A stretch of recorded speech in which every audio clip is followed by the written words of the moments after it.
Another cold night has gone by and a missing camper is still nowhere to be found. It's day 3 of a hunt for the 51-year-old last seen walking away from her campground in the Manzanos. And now we're told the search has been called off. Here's News 13's Haley Rush. This is the campsite where family members of 51-year-old Barbara Baca say she was last seen late Thursday. Her disappearance has started a massive hunt. We've had teams out all day and we've extensively covered the park. The search began at the Red Canyon campsite in Torrance County, and state police showed up to help in the rescue efforts. All the while, campers nearby have watched the search unfold. Next day, we just were around and we saw this car going round and round in circles, which is a red car, and then all of a sudden it was like the police officers started coming in and I said, what in the world happened? Baca's family says she was camping with her boyfriend. They got in a fight and she left their campsite barefoot, taking her Yorkie with her. Right now this area is fairly flat, so it's a decent area to search. Search crews now say they're confident Baca is not in the park itself. At this point, we're now expanding our search just outside the park areas, the boundaries of the park. They knew time wasn't on their side. Well, obviously with time and with the low temperatures at night, her chances of survival diminish over time. Now state police tell us the search for Baca is off indefinitely, but aren't telling us why. Haley Rush, KRQE News 13. Earlier this week, the sheriff told News 13 foul play is not suspected in the disappearance. It's unclear if that has changed. Baca's family says she was last seen wearing a red sweater and jeans. A Chavez County man is dead after a tragic accident near Roswell. This is an update to the story we brought you yesterday. The Chavez County Sheriff's Office says early Saturday morning, someone shot 21-year-old Guimel Vasquez in the stomach south of Roswell. According to the Plains Valley Online News, family members started taking Vasquez to the hospital before ambulances caught up with them and took him the rest of the way.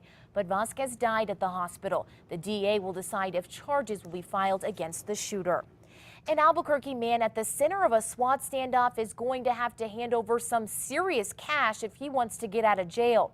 On Friday, an APD officer says he spotted Dakota Cook driving a stolen car. Cook already had a string of warrants out for his arrest. In February, deputies say he led them on a high-speed chase before crashing yet another stolen car. He had posted a bond in that case but failed to show in court. He faced a judge yesterday who wasn't going to let him off easy. Now Cook will have to pay more than $100 grand to get out of jail. 5 Australian teenagers have been arrested on suspicion of plotting a terror attack at a Veterans Day ceremony in Melbourne. Police say anti-terrorist roadblocks were conducted Saturday morning. About 200 officers executed at least 6 search warrants that resulted in the arrests and the recovery of weapons. Police believe the planned attack was inspired by the Islamic State group. These types of attacks that are planned are very rudimentary and simple. And as we've said before, all you need these days is a knife, a flag and a camera, and one can commit a terrorist act. At least 110 Australians have gone to Iraq and Syria to fight alongside extremists, and the nation's security agency is juggling hundreds of high-priority counterterrorism investigations.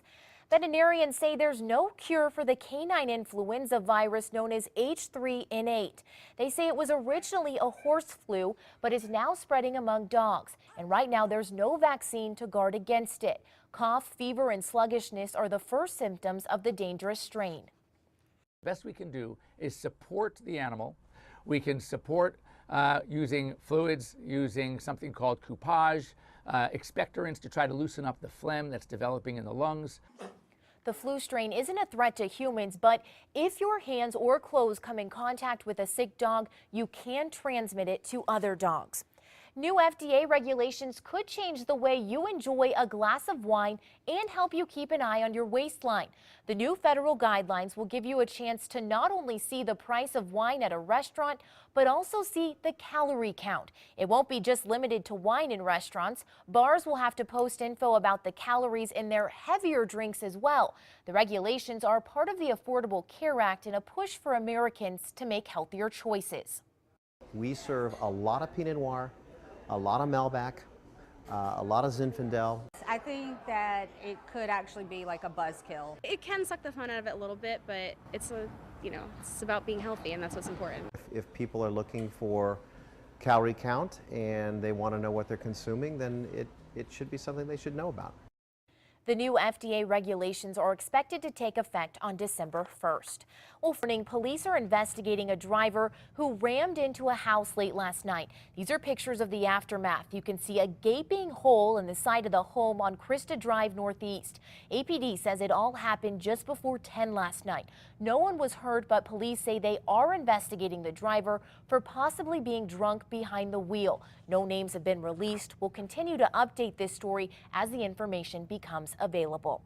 In a split second, a family's life turned upside down after a driver plowed into a man as he crossed the street, then just took off.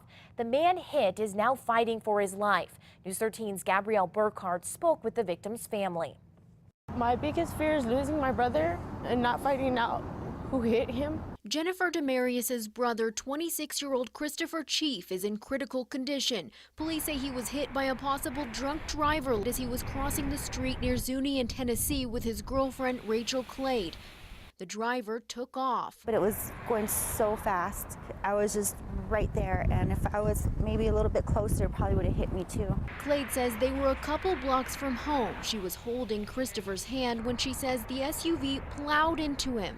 His family says Christopher would have been left for dead had his girlfriend not been by his side when the crash happened. It's too traumatizing and hurtful. Christopher's family is stunned the driver didn't stop. Christopher now has broken bones and brain hemorrhaging. Demarius wants that person to know her brother is suffering badly. We hope he comes through and pulls through. She says he's an uncle in a big family. He's active and loves to make people laugh. He's really happy and energetic all the time. Klein said the SUV seemed to drive out of a nearby apartment complex, but she didn't get a good look at the person behind the wheel. They're hoping the driver will turn themselves in. I mean, this is somebody else's life here, and it's just not fair. I know it's probably something that's traumatizing for you, but it's even more traumatizing for us. So if you would just turn yourself in and take responsibility. Gabrielle Burkhardt, KRQE News 13. The victim's girlfriend says the SUV was a dark color with tinted windows. Because of the crash, the family now wants the city to add street lights along Zuni since the road is so dark at night. Albuquerque police say a man was hit while trying to cross the street. It happened on Sequoia near Coors Saturday evening. APD says the man appeared drunk and tried crossing in the middle of the road.